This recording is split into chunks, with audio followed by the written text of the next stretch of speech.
Aaron Rodgers spent almost 20 years as quarterback of the Green Bay Packers, you might have noticed. He stirred up a lot of controversy with his opposition to the vaccine mandates. Who didn't? Now Aaron Rodgers' run in Green Bay is over. He was just traded hours ago to the New York Jets along with the 15th pick in this year's draft, a 2023 fifth-round pick. The Packers get the 13th pick, a 2023 second-round pick, a sixth-round pick, and a conditional second-round pick for next year, depending on how much he plays. Jay Glazer is one of the best sports reporters that ever was and still is. Author of Unbreakable, now out on paperback, which makes it bendable. You got to get it. Jay, every time I think of a big trade, I think of Jay Glazer. Jay, who got the better of this, the Jets or the Packers? I think actually the Jets did, because if you think of the talent they have over there, the one thing they're missing is a quarterback. And they have been missing that for a couple of years now. But, man, they got a great young running back in Breece Hall. They got a great young wide receiver there in Garrett Wilson. Their defense was phenomenal last year. They're just missing that quarterback position. And bringing a guy like Aaron Rodgers in fills that position. And listen, I don't think he's going to be – I know Brett Favre did the same thing 15 years ago. Two totally different guys. We can't look and go, well, Brett went, so that's what same thing's going to happen to Aaron. I just don't see that. You used to work the locker rooms for the New York Post. And you know that yes. You guys could be I very. Met you. That's absolutely. I was a lot cooler then.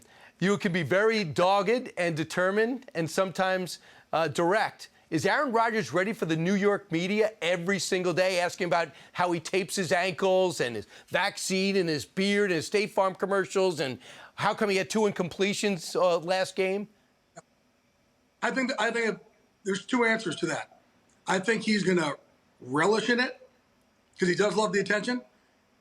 I think he's going to thrive in it, but I think everybody's going to tick him off, and then he's going to thrive in everybody ticking him off. And that's where, like, Aaron kind of needs to almost pick fights and use that. So, like, look, the Packers, right, drafted Jordan Love, didn't tell him they were drafting Jordan Love. He goes out and has a couple MVP seasons. This also, he's going to use this, I think, to fire him up a lot more. And, I think, Packer fans are trying to say right now, oh, he's washed up, he's 40 years old, he's been a problem, he's been a headache and all that. He's still a pretty damn good quarterback. So for a team like the Jets, who are still, listen, when you don't have a quarterback in the NFL, life is miserable. It's awful. You look like you can't coach, you look like you can't pick players, and all of a sudden you get a quarterback, suddenly you can coach, suddenly you can pick players. Life is way better when you have a quarterback. And does he have motivation at this age? Remember, he had to go into darkness for 3 days to decide if he wanted to play again. I've never had that experience or that need or want. Tell me about it. Some people say, are you sure he's all in? Hey, you know me. I live in the damn darkness every day. Yep. Right. So I'm not one to rank on that. And there's so much I do for my mental health, so I can't, I'm not criticizing. I'm just wondering about motivation. No, yeah. So it's just, I think he went into that, do I want to play for the Packers?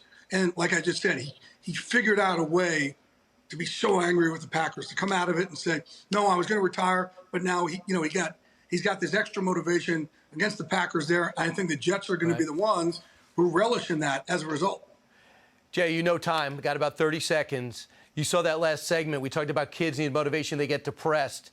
Can they get something out of your book because you talk about Unbreakable? Absolutely. First of all, you have somebody else like me giving you words, and you don't feel so alone anymore. And I talk about it in layman's terms. I'm not your therapist. I'm not your teacher. I'm not your doctor. I'm just a dude who's messed up, who's learned how to be good with his men, if you will. So, yes, and I love what the doctor said. Like, if you could take working out and put it in a pill form, be the greatest antidepressant ever. All right. It's a great book. Jay, congratulations on all your success. UFC, football, there's nothing you can't do. Jay, thank you. Thank you, bro. All right. Appreciate you. Hey, Sean Hannity here. Hey, click here to subscribe to Fox News YouTube page and catch our hottest interviews and most compelling analysis. You will not get it anywhere else.